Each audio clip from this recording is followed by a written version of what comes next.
in the movies, in science itself, right, we feel we have to keep running breathlessly towards something and not taking the time to slow down and have simple conversations where we keep asking why, but why? Like, you want to be in a state of euphoria, being the dumbest, not the smartest person in a room.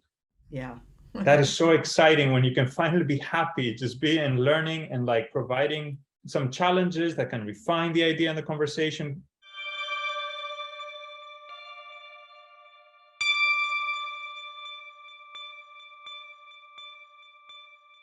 There is so much hidden. I believe, in fact, a full universe is, somebody said, like, you can sit in the grain of sand. I mean, like in an infinitesimally small point.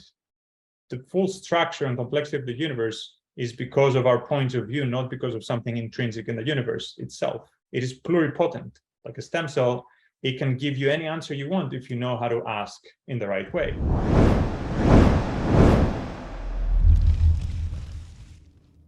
So you've started in physics, yeah? I started in mathematics and computer science, actually, and converted to physics after I drank the quantum computing Kool-Aid. And that didn't happen until after MIT, where I did my undergraduate degree. And that's where I studied more bioinformatics, mathematics, computer science. And it was at UC Davis where I was supposed to continue doing evolutionary biology and mathematical modeling. But the head of the math department, who became my advisor, just asked me if I wanted to work instead with him on quantum teleportation. I was like, hell yeah. Wait, what is that, quantum teleportation? It's an actual protocol. It's a honest to God protocol that was developed by Charlie Bennett and a couple of other brilliant minds about 20 some years ago, that allows the operator of a quantum machine that doesn't have to be very complex to teleport information from one place to another one. It could be very, very far away, using the concept that you may have seen now in the movies of quantum entanglement. This idea that things that are entangled, quantum entangled, we jumped already in it. I love this. Like, this is great. We don't have time. We got to get right to it. Yeah, that's awesome. Yeah, the things that are quantum entangled somehow transcend distances in space and time, that they're, I guess, like two things in one body or the other way around, almost like Aristotle would describe friendship, right? One soul in two bodies. And that's exactly what entanglement is. You can have little particles, but also you can get things that are much larger. And you can take this to logical conclusion and try to figure out how is this even possible? How can things that are so far away from each other that even light cannot reach them, right? In time, how do they know exactly how to interact with each other and then have information about each other, even if they're on the other side of the galaxy or the universe from each other? And so it's not a copy. It's the actual same thing in two places at once. And that's the amazing thing. It's almost as if, from a hidden perspective, it's a little bit like the Super Mario Brother game, where you have these, little tunnels or the pipes. You go down, you go underneath the game, and then you come somewhere else, right? Without going into the intervening, levels. And it's kind of interesting because when you think of it from that point of view, that it is something that from the human point of view, and on top of space and time, they look like separated, right? Two distinct objects, like two electrons or two other like particles that are very far away from each other, that it says that actually, no, that's a bit of an illusion. There exists another point of view, more fundamental than space and time itself, where these things are the same thing. We just look at it from the wrong point of view. They're a larger object that is a combination of both of these things, and that is the real thing, right? It is a misunderstanding to consider them as separate.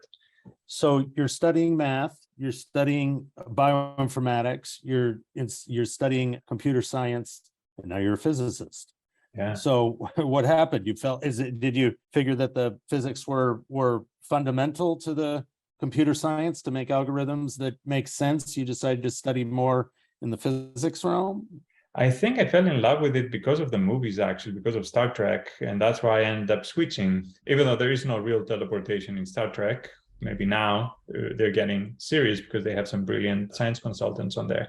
But back then, it was just really great show, right? And before before we go on any further here, I just want to point out, we were on a call today talking with an astronomer, and Priscilla was saying that, people don't identify as being in Star Trek. And I just want to say, this is a great example. I knew you were going to say that. So okay, Spiro, you don't have to get into our thing, but like Jesse always is referencing Star Trek, which I'm not I'm not a Trekkie, for the record.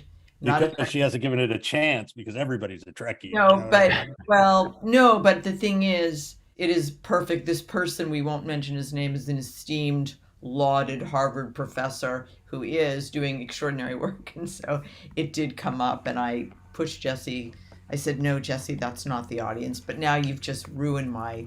Yeah, exactly. Anyway, thank you. But so, okay, you're studying the standard model of the universe, and you're getting a deeper understanding. Now, just before we go on, when you think of that, do you go back to images on the cave wall? Do you go back to Socrates? And do you? I can't help myself, right? Like I have to pay tribute to the ancient ones, right? That's a great way to put it, Jesse, because the research that I'm doing, the way that I'm trying to understand these things, and it's a great place to be at CalTech because you have the freedom to think like crazy thoughts like that, is a bit the way that Son Carroll, is trying to understand physics, more on the intersection of philosophy, right, and hardcore physics. My background being that of a mathematical physicist allows me, I guess, to look at the trifecta, right, the philosophical, epistemological aspect of physics and mathematics, but also at the same time, the mathematical model that tries to describe the universe that seems to evade our best intuition, right? And every 100 years or so, another genius appears, has a great, intuition about how things should be, that clarifies everything we already understood, but then allows you to generate even more interesting mathematics. But if I'm honest, like my purpose in life is to remove mathematics from physics, and to remove like almost this intuition that we have to rely on intuition from physics, and ingenious intuition, right? I think there are very simple ways by going back to the basics and trying to understand everything almost in an algorithmic way. And computer science is actually a big part of that as well. They seem to all have very common foundations. So trying to come up with math that describes the real world, that you can actually make algorithms out of, that continue to describe the real world and have application. Yeah, and for me I'm trying to get rid of the math itself. And I can give you an example, for example. That's let me give you an example of, that's right, like how would we go back to Plato and Aristotle back at the academy and have Plato actually ask very simple questions the way he did through Socrates, right? In the Republic and Nicaeus and all the other dialogues, by asking very simple questions, would bring out the answer to very deep, theories, deep ideas. Mm-hmm. But the questions were so powerful that they basically had the answer in them. And anyone, even a kid, again, 2,500 years ago, would have been like, okay, yeah, you're right, would give the right answer, right? So give an example of what that is. Let's do this. Let's do this example, okay? Why do things fall? Okay, so I'm going to go into the fundamental nature of gravity, which is, now where we're butting heads against with the theory of everything. And I will do this exercise with both of you, right? And at the end of it, I think you will have a better understanding of the conceptual foundation for Einstein's theory of general relativity than Einstein did. Okay, so it should be very simple, right? So when things fall, okay, can you stop them from falling? Like, can you, like, if you were to jump off, your bed, right? Could you hover for a few seconds, like Wile E. Coyote, before you hit the ground? The answer is no. Anyone. I mean, that's impressive. If you have like this ability, you'd be in Vegas and very rich, right? Yeah. Well, Baryshnikov could, or a great dancer could. We digress. It would feel like they were floating, and that's magic, right? That it feels like, but they're not. They just have this terminal velocity before they start falling again. But if you just step off under gravity, right, you cannot stop your movement. Right. The second question is, if you were to step off, can you fall up instead of just falling down? Can you choose which way you fall, right? No. So you cannot choose whether you move or which way you move under gravity. Right. Okay, so here is the third question. When it comes to like, moving around in your space, if you were to stand up right now and I asked you to take a few steps back, stop there for a second, then take some steps left, then go right and come forward, that wouldn't be very hard, right? It feels like 2 out of the 3 dimensions of space, you have freedom, complete freedom, unlike in gravity, to not move and move bidirectionally in both ways. So here comes the big question. Can you think of any other dimension in which you're not allowed to stop and you cannot choose the direction of movement? I can't. A dream. To think of it. Oh, okay, a dream. Okay. Dream. Okay. Think more physics. Okay. Very simple. Something we experience every day. Like where you don't get to choose whether you move in it. All right. And also you don't get to choose which direction you move in it. Time, because time can only move forward one way. Jesse, well done. Well done. Good. Yeah. Good. So what's going on here? It looks like and walks like and quacks like gravity, right? And gravity is exactly the same way in these essential aspects I described as time, not as space, but as time. Right. So we're not falling in space. When we fall under gravity, we're not moving in space. It looks like it, right? We're falling because we're falling in time. We're moving in time. So how could it be that we're literally seeing somebody fall in space from one location to, one below, but it looks like this is time. This is movement in time. It has the characteristics of, again, you can't stop and you can't choose the direction, right? How could it be? So here is like one more question, getting you there, okay? If I were to ask you to move, get up and move back a few steps, and then from that position to go 50% to your right and 50% forward, would you be surprised that you could do that? That you could just move 45 degrees and just like take a step forward? No. No, right? You wouldn't be surprised that you can create hybrid dimensions of space because you re-centered, right? Your coordinates, what was left, right versus forward, backwards, okay? So what would happen if I asked you to move like one step to your right, but at the same time also a step forward, but in time? What if you had I asked you to have a hybrid dimension, a movement in a hybrid dimension of space-time? What would happen then?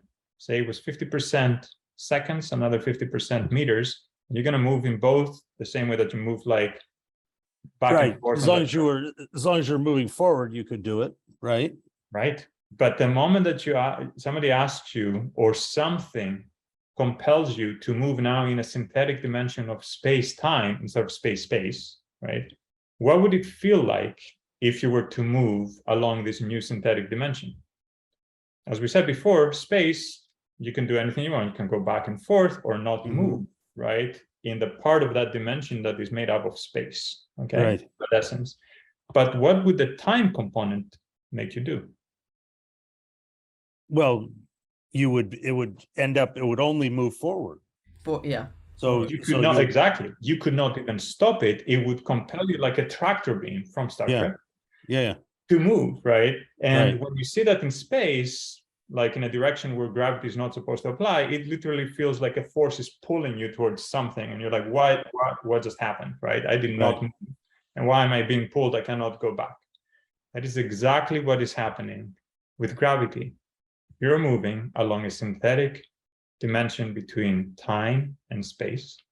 And that's why you can try to get your thrusters on to try to go back, but that's only because these synthetic dimensions are not 100% time. Right. They're like 5% time and 95% space. Right. And what happens when you get higher and higher percentages of time in these synthetic dimensions? What do you think we call that? What would we call it? It's a strong gravitational field that gets stronger and stronger, literally pulling you. You cannot escape. You're falling faster and faster, harder and harder, right? Like the gravitational field of Earth. That's like if we're falling into a black hole, then you're ahead of schedule, Jesse. Right. What then happens when you cross the event horizon of a black hole? Why can't you escape a black hole? Well, is it because gravity? I mean, you get pulled through it, or Get right? pulled Or through you it, get but pulled through time. specifically, what percentage of time is now this synthetic dimension? Is it 10%? Is it 20%? What do you think it is? 100%. That's right. yeah, You're falling in time 100%. You're no longer moving. You're moving in something that used to be a dimension of space as you were about to cross the event horizon. right. And then literally the equations of Einstein do exactly that. They convert a former dimension of space into a dimension of time the moment you cross to the other side. You are now moving in time. And so this is where quantum teleportation is possible? Well, this is where you need like divine help to escape, because Yeah. you have to, in order to escape, okay, so let me ask you, what do you need to do? What kind of impossible thing do you need to do to escape a black hole? Well, you need to be able to They have escape. to pull you out. I mean, somebody has to get you out. Well, you have to Go back. escape time, right? Yeah. You have to, specifically in what way? What do you need to do in your movement in time to escape a black hole? Go back.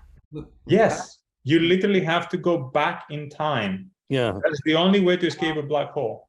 That's why only quantum particles in the event horizon, what we call Hawking radiation, right, Yeah. are the things that have a chance in hell of getting out, Yeah. because they have the ability to break the arrow of time in small doses, the thermodynamic arrow of time, which is the second law of thermodynamics. To escape a black hole, you have to go against one of the most fundamental principles in physics, and actually it's a mathematical principle. So you have to almost break mathematics and what we know as concentration of measure, like about high dimensional geometric objects, where it just becomes nearly impossible. Like you might as well just try to walk through a wall, which is possible. All your electrons tunnel one after the other. It's just incredibly unlikely, right? So, as you alluded to earlier, every 10 years we have a new person who has or movement that usually it's a person who has a deeper insight into things that are happening. We had Kip Thorne on not long ago talking about gravitational waves. Do you think that as we get a deeper understanding of the standard model, we will in the same way we look up and think sun revolves around the earth, but then we get a better understanding and see that we revolve around the sun and other things revolve around the sun, and then we look out further and we're a small speck of dust in a sea of things? Do you think our understanding will evolve over time? Not only will our understanding evolve, it will simplify tremendously. What do we just go? This example shows that gravity is equivalent to time infecting space somehow. Right. The mathematical process by which this happens is known as curvature. Right. So now you know what it means for gravity to be equivalent to the curvature of space-time.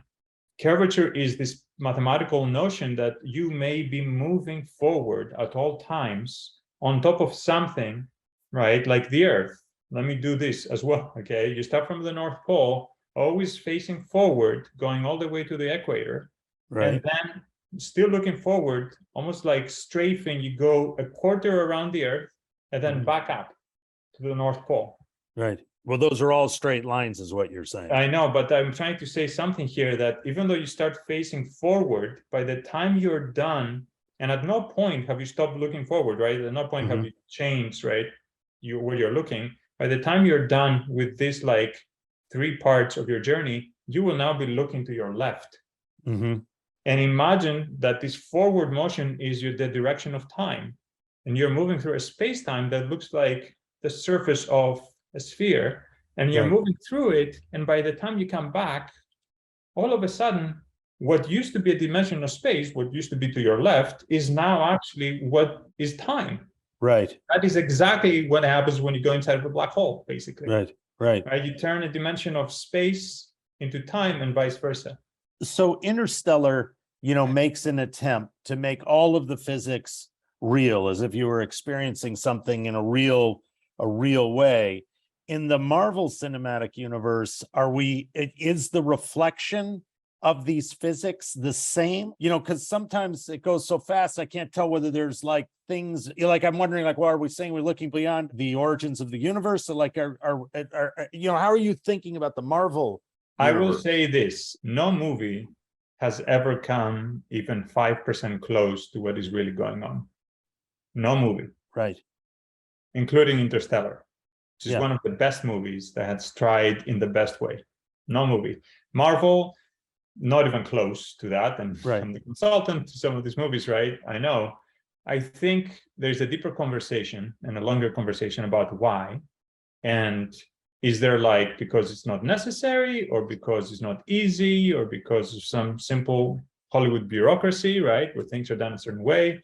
Is it because of a lack of visionary directors like Spielberg and Nolan and, you know, Cameron and others who just want to take the time to really dig deeper? Is it our fault? In many ways, as scientists, it's our fault that we have not found ways to surprise and delight, right? The producers, the writers, the directors, so that they can express that even more beautifully in movies. I think all of that factors into this. But at the same time, again, remember, and I will piss you off, Jesse, a little bit, because I did not watch much Star Trek like Priscilla. It was so powerful, though, God, and I watched enough. But that's what is so amazing about Star Trek. That's all you have to do is watch enough. Exactly, just enough to be like, this is something special. This is something like incredible, right? Gene Roddenberry took time to do like something incredible. Yeah. But it was enough that even with a fake teleportation that had nothing to do with science, right? And, you know, nobody really understood how it would work. And we're still like trying to figure out how these things can work in space and time. But even with a fake version of it, because the story was so compelling, it was more than enough to excite someone like me and so many others to try to figure out how to make this real. Same thing with like the iPhones, right? You know, and all kinds of other stuff that appeared in Star Trek and amazing other sci-fi, right? And you're like, I want this to be real. And then you have to do the slow work, thoughtful work of converting wishful thinking, right, into a technology on demand that all of humanity can benefit from. So for me, one of the challenges of some of those, the Marvel or some of that movies, is it feels superficial to me, and it feels like you said, 1%. Okay, it's just an effect. But when you were talking earlier, I'm wondering, is this construct of, you know, what you're talking about in this idea of physics and quantum physics and all of this, is it just a question of an imagination that can try to ask something about our consciousness? Is this just something that human beings experience? Do all beings have this kind of consciousness or need to understand the universe? I mean, I'm asking a different kind of question, but is science really, or the work that the field that you're in, really a question of the imagination? Because you can't even imagine it, but those are the questions that are leading you towards these breakthroughs every 100 years. I mean, why are we thinking about these things? That's a fantastic question. To me, the thing that was an impetus for starting to think more philosophically, besides the fact I'm Greek and I can help myself, right? It's that I realized at some point through quantum physics, because there's something very special about quantum physics as a theory of knowledge.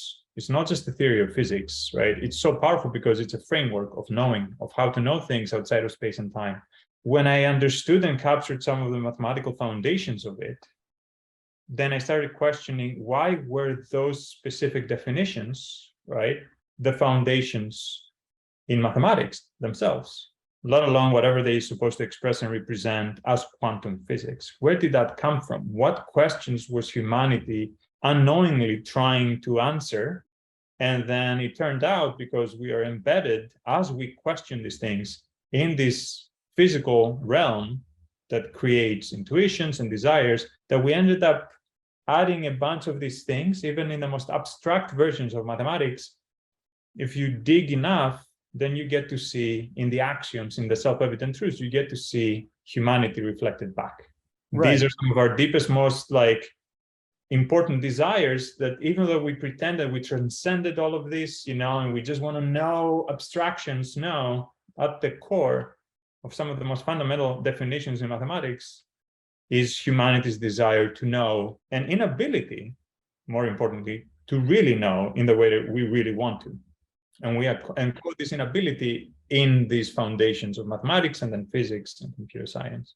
So what you're saying is when you start with Aristotle and Socrates and you move forward, and as epistemology and all these different concepts come in, they branch science into all these different pieces by you studying mathematics, bioinformatics, all these different sciences. What you're doing is an attempt to bring them all back together into the simplest possible form. And that's the thing, like that it's about the connection between things. It's not the thing in itself, right? Mhm. You realize that biology, is something that emerges from chemistry, and chemistry is something that emerges from biophysics, and biophysics emerges from Newtonian physics, which emerges from quantum physics, which emerges itself from a mathematical foundation that can even be more abstract and more powerful than quantum physics. It's not the end of the line, right? Quantum physics. It's just the question of how good do we get in the physical realm with things that we thought were impossible. And when we finally master them as humanity, then we're willing to allow ourselves with these new tools, these new Lego blocks, to kind of tear them apart and see like, what else could we build if we were to go dig even deeper? Being that you're studying biology and you're studying physics, do you see, in biology, you don't have very many universal principles. It might be that you can block a pathway, right? Or depending on scale and all these different questions, how does that prepare you to study physics when you try and bring them together? Is there a complexity to these two different sciences? Think about like the simplest thing, right? The turning, ATCG, right, into DNA code that then can be decoded and so on and so forth. Mm-hmm. How beautiful and simple is this?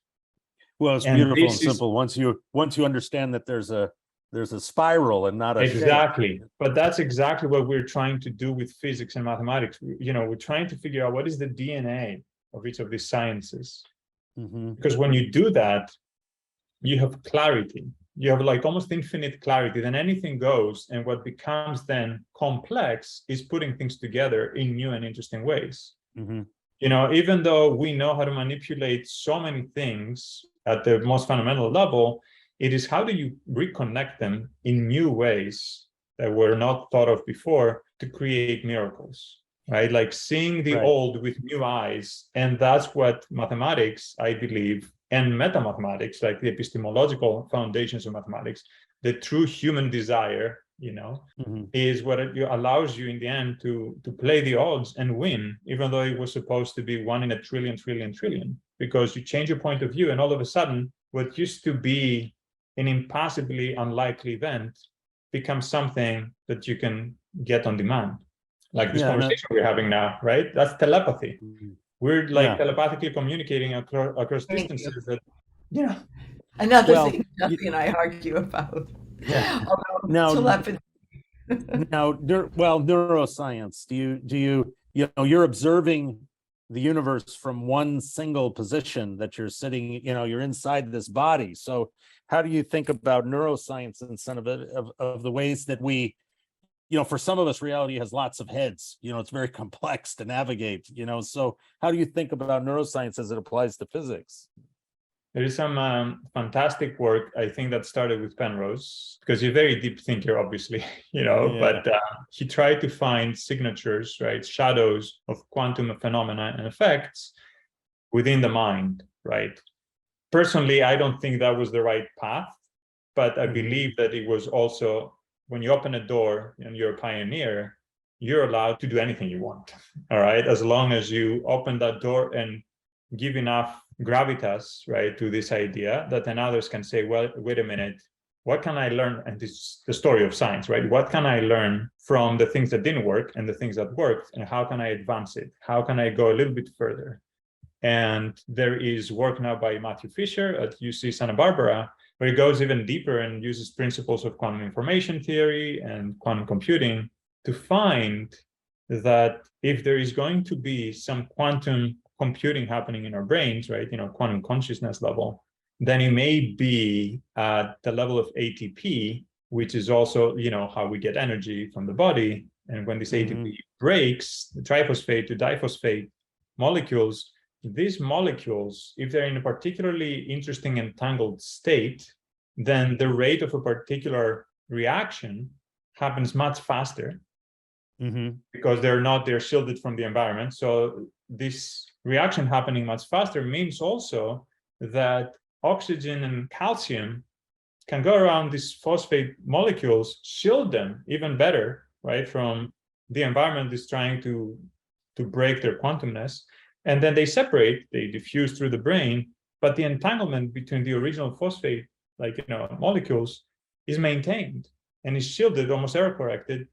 And the amazing thing is that the entanglement can help increase the rate of certain biological reactions happening that then have physiological effects. Right. Which is pretty amazing. But that's what I love, that it's as simple, like you have to understand every single step. And even then, it may not actually work because of some other reason, but to thoughtfully, carefully say like, okay, and that's what I love about science, right? Despite all these other issues, that you have to try to figure out how could you be wrong, no matter how badly you want to be right. And it's like, finally, that could be a historic moment, right? Like, but wait a minute, what am I missing? Yeah. And by figuring out what you're missing, you actually may make it stronger and stronger, right? We have been working, and we've been talking to the group of people that are working on metabolic psychiatry, which is very kind of similar, different, but they're using some of these principles on a cellular level, around mitochondria in the brain and sugar versus fats and all of that, and this reorganization of brain structure and the implications that might have on mental health and bipolar disorder, etc. And so the way that you just described it was really a beautiful way to think about asking those difficult questions and applying, I guess, your methodology to different sciences. Is that what we were saying? Yeah. Okay. Yeah, and for me in the movies, it's the same, that I really want humanity to take a break and take stock of all the awesome things we've already accomplished. Yeah. In the movies, in science itself, right, we feel we have to keep running breathlessly towards something and not taking the time to slow down and have simple conversations where we keep asking why, but why? Like you want to know, you want to be in a state of euphoria, being the dumbest, not the smartest person in a room. Yeah. That is so exciting when you can finally be happy, just be in learning and like providing some challenges that can refine the idea and the conversation. There is so much hidden. And I believe, in fact, a full universe is, somebody said, like, you can sit in the grain of sand. I mean, like in an infinitesimally small point. The full structure and complexity of the universe is because of our point of view, not because of something intrinsic in the universe itself. It is pluripotent, like a stem cell. It can give you any answer you want if you know how to ask in the right way, which means that it cannot then contain the information in itself. The question, your point of view, right? Your observation is the thing that is reflected back in you. And you say, wow, this is amazing, like whatever is happening. So slow down and take time through empathy, actually, to hop between different points of view, especially ones that you think are useless or contradictory to yours. These are the ones that hide the richest information, the most mind-blowing part that will surprise and delight you. So when a movie comes to you to talk about something, what do they do? Does the director call you and say, hey, I'm thinking about doing this? Or do they send you some pages and you look at the pages together and then you start to imagine what it can be? That's a great question. There is a fantastic program by the National Academy of Sciences called the Science and Entertainment Exchange. This is one of the ways in which I was connected to Hollywood. And it started about 14 years ago, I think in 2008, with a consult, one of the first consults they had. And the idea is to connect scientists like myself with Hollywood writers, producers, right? I think the first one was Thor. And bless Marvel for continuing these consults in a way that, for example, the DC universe has not done, as far as I know, even though I've worked with David Goyer. He's a brilliant mind, and he's done, the Superman and some Batman movies. But this opening up this conversation made a big difference. And this is how it happens. Like, first it happens through the exchange, but then once you have a report and you know each other, then for the second one, after Ant-Man, I think Peyton Reed, the director, just DM'd me on Twitter.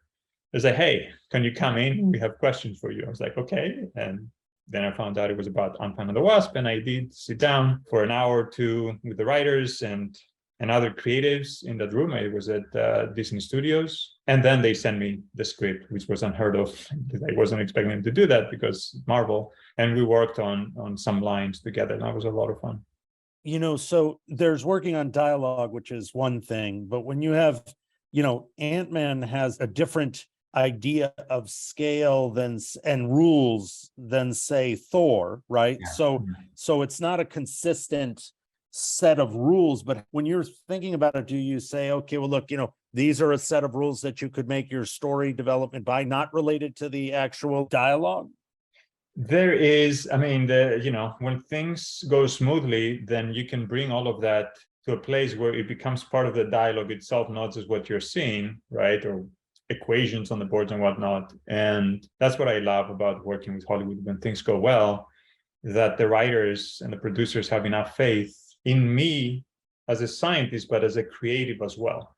And that's the key, right? The difference there. And the more time you spend together, and I've had this conversation with my friend Ed Solomon, who wrote Bill and Ted movies. He was like, our process is the same. Same thing with Brie Larson, right? It's like, Spiro, it's the same process. And the struggles are also the same for an artist and a scientist, right? Because you don't know what's going to happen, what's going to help you cross, right, the barrier, go to the other side. And sometimes in the process of trying to have a breakthrough, I guess it's, as they say, it is darkest right before, you know, the sun rises, right?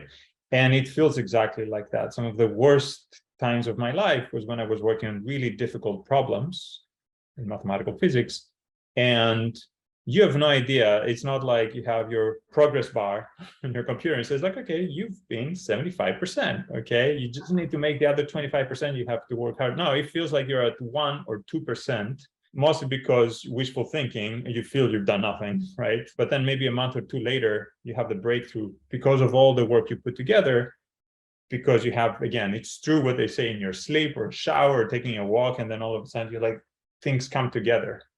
That simplicity that takes a lot of complexity to get down to that. You know, you said in the beginning that they're not getting it right yet. So if we were all we could make our movie, we could fund it, we have all these resources, Jesse could direct it. What would you want to aspire to? What Very would simple. Right be? Thank you, Priscilla, for asking this question. I really appreciate that. It's a very simple thing. I would make science consultants an integral part of the production. The same way that, can imagine 100 years ago, started making movies and the same person was acting, writing, directing, sound editing. They didn't have, you know, any of these things. And at some point, it became a differentiation because they realized, wait a minute, it makes a big difference if you have somebody who has a professional like director, DP, key grip, like it's every single one of these individuals have to come together. But when it comes to a scientist is just considered like kind of a throwaway. Right. I'll just come in, you don't get paid most of the time, right? You know, I haven't gotten paid for most anything. And it's not even that, but then if they don't take you that seriously, then they're like, oh, okay, whatever. We have Wikipedia. We have this popular book I'm going to read to understand quantum physics, and then just put my version of it. What's bad about this is that there is so much potential to add value to every single movie that has ever been created. If you were to take a scientist and think of them as a creative, and not every scientist can be good at that, right? Some have a talent, some don't, but there's a lot out there, I believe, from every part of science, right? Biology, chemistry, neuroscience, quantum, and then embed them as science consultants in every movie that has anything to do with science. In fact, the amazing thing about scientists is that we are problem solvers. We take you from 0 to 1. Why? Because this is all we have to do every week of our life. We have to go at the cutting edge, at the boundary of between knowledge and the unknown, and then figure out how to break through to make one step out in a place that nobody else has seen, right? And that could be amazing because it's not just, oh, what kind of language should we use on the board? What should we dress our set like? There's something way deeper going on. So I would integrate them, embed them in a serious way, and then see what comes of that. Yeah. Well, it's a lot to think about. I have one more question. Sorry. One more question. I'm not going to be sorry. Good. You said that would be a miracle. What's a miracle? How do you define a miracle? Well, an iPhone's a miracle. Yes, a miracle is something that is possible, but we haven't figured out a way yet to make it plausible. And I used to tell like my students that reality is an illusion. Why? Because what we do, even in physics and all of science, there's a fatal flaw in science. And I say this as a scientist, right? The fatal flaw is the very first step of science is it relies on observation. You have to first gather data, right? Relies on observation, then you try to model that data, then have a hypothesis on top of that, how could it be? How could we explain this data? And then you go back and try to verify your hypothesis in the circle of the scientific method by then doing more interesting observations and say, okay, good. But then you also try to break it. This is the saving grace of science. It's a repeated game. You have somebody else, your rival, or if you're a great scientist, yourself, because of your internal curiosity that you want to know, wait a minute, did I just drink my own Kool-Aid, right? But the beauty of science is also that the part where you're doing the modeling is usually a mathematical step where you create a context that is broader than everything that you have observed so far. And then that breaks your mind because you're like, wait a minute, this explains, I had to enlarge my mathematical modeling just a little bit to include this new data point, but then all this other stuff appears, like entanglement and spooky action at the distance, right? These kind of things. And it's like, wait a minute, who ordered this? Like, how can I believe this is true because I saw it already, but the other stuff seems kind of crazy until you observe them. And every single time, and I do mean every single time, the mathematical model has accurately expressed what we've observed. It has also accurately predicted the things we have not yet observed until we find a way to observe them. And so I'm bringing it up because a miracle is something that has not yet been observed. That's the fatal flaw of science, is if we get too attached to that part, then we miss everything that is possible to observe. It's just not likely until we understand how. So that's one of the key differences between science and faith, right? Faith, you're going on faith. With science, you have to observe the actual thing. And as our observations change, there's always a better model that expresses the underlying data better. And, I think that people think of that as the same as faith, but it's not. It's actually there is, I think we just need faith. There is a difference also. Faith often, unfortunately, comes with this desire to confirm our own faith and our own bias, right? The difference with science is, as I said before, even though it makes this initial sin of like, we can only know what things we observed. I mean, that's kind of makes sense from that point of view, right? Because you can show maybe somebody else and be like, you could see it for yourself, okay? You don't have to take it on faith when things are important. The thing that makes science, in my opinion, like more noble in some ways, is that it tries to break itself. It tries to be like, okay, what am I missing, right? Faith often is an emotional investment where you don't want to be wrong. You will rationalize and work super hard with all your intellect to convince yourself that it cannot be any other way, which is the contradiction to science, which is like, no, truth is perspective, right? And perspective is what matters, is the pursuit of understanding that matters, not the pursuit of truth. Yeah. And on that note, everybody, think about that, because that's a big idea to think about. And thank you so much. Yeah, thank you. This was fantastic. That was a lot of fun. Yeah. Really fun. And we'll have you come back. Yeah. And let's think about ways to get you embedded more fully into your work. It was a beautiful conversation. Thank you so much, Spiros. Thank you. Thank you both. Bye, guys.